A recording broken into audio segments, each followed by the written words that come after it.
Hey guys, Varun Marathe here, and in this video I am going to do the benchmarking of the Exynos variant of Samsung Galaxy S10 Plus. So before I begin, I will urge all of you to please subscribe to my channel, as this will help me to bring you more such videos.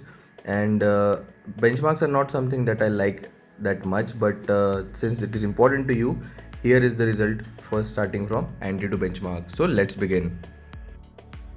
Benchmarks do not necessarily reflect the real life performance of the device, but since this Samsung Galaxy S10 Plus is powered by the newest Exynos 9820 processor, which is made on an 8 nanometer processing, I think benchmarking results would give an interesting insight into how powerful this device actually is in a stimulated environment. Now, this does not any way reflect how the device will perform in real life, and being a flagship, it is definitely going to perform really good, and you're not going to find any issues with this device in real life performance, and that is what is going to be reflected in the benchmarking scores.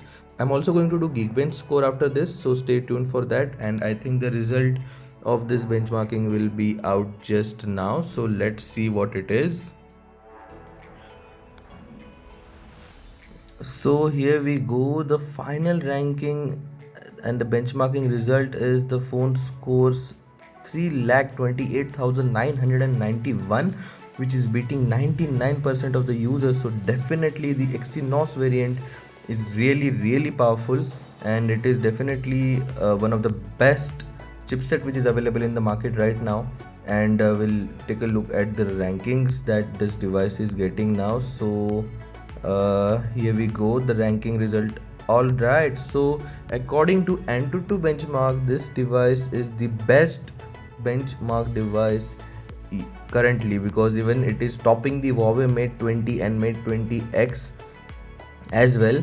What I'm seeing over here is there's no iPhone in the picture, so definitely it might be amongst the Android phones, and this is really great. So we'll start with the Geekbench score right now. The Antutu benchmarks actually let us know the overall performance of the device, and when it comes to the Geekbench score, it will actually tell us the multi-core and single-core performance of the Samsung Galaxy S10 Plus. As we all know that it has the octa-core Exynos 9820 processor, which are having 4 power cores and 4 power saving cores. So we'll have to see how they perform in the Geekbench score and what total score we get at the end of this. So right now we'll be just getting the results, and as we can see, the single core score is 4050, which is one of the highest that we have ever got on an Android device, and the multi-core score is 9916. So definitely, as I told you, that this phone is a beast of a phone, even though it is at a 8 nanometer processing as compared to the Snapdragon 855, which is done on the 7 nanometer processing. So that is definitely one of the best performance that we can get from any device right now, and it is a powerhouse that Samsung has produced. So yeah, these were the benchmark result, guys, and if you like the video, please subscribe to my channel, give me a thumbs up, and I'll see you in my next video. Have a nice day.